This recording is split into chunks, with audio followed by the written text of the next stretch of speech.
Jaunimo organizacija Darbas. Kviečiu prisiekti išrinktą Seimo narį Vytautą Gapšį.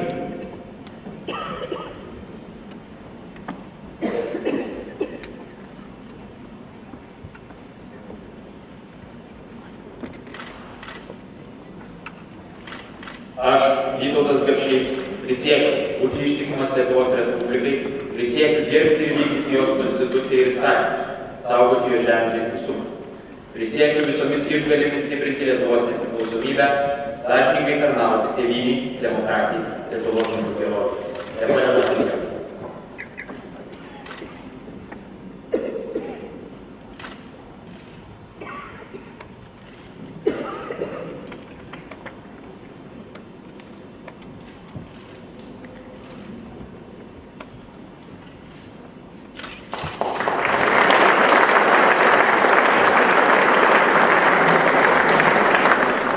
Kokioje srityje dirbsite šiame Seime? Pirmiausia, Teisės ir Teisėtvarkos komitete ir turbūt Europos reikalų komitete. Tai dvi bus sritys pagrindinės, kurias kuruosiu. Žiūrėsim, dar nedėliojame komisijų, gali būti, kad prisidėsiu ir prie jaunimo ir sporto reikalų komisijos veiklos. Ką gali tikėtis jaunimas bendraudamas su jumis? Su manimi.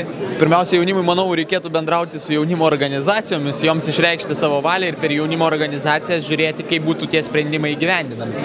Bet manome, kad jaunimo situacijoje, jaunimo veikloje dar yra tikrai daug spragų, kurios yra neužpildytos ir mes būsim tie, kurie turės vis dėlto prisimti atsakomybę už ateinančius 4 metus. Prieš 5 metus buvo įkurta jaunimo organizacija Darbas, taip pat po 5 metų tapote Seimo nariu. Ko galime tikėtis iš jūsų dar po 5 metų? Čia priklausys labai nuo jaunimo organizacijos Darbas, nes vis dėlto tai yra ta organizacija, kuri deleguoja, tai organizacija, kuri ruošia tuos žmonės ir pati organizacija galės ir priiminėti sprendimus, kur vieną ar kitą jos narį deleguoti, pasiūlyti, kokias pareigas užimti. Kaip vertinate jauną žmogų savo komandoje?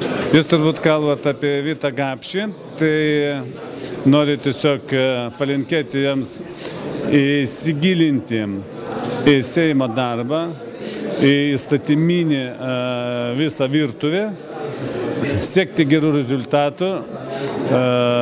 Mes dedam vilčių į jį, tai tegul jis turi stengtis.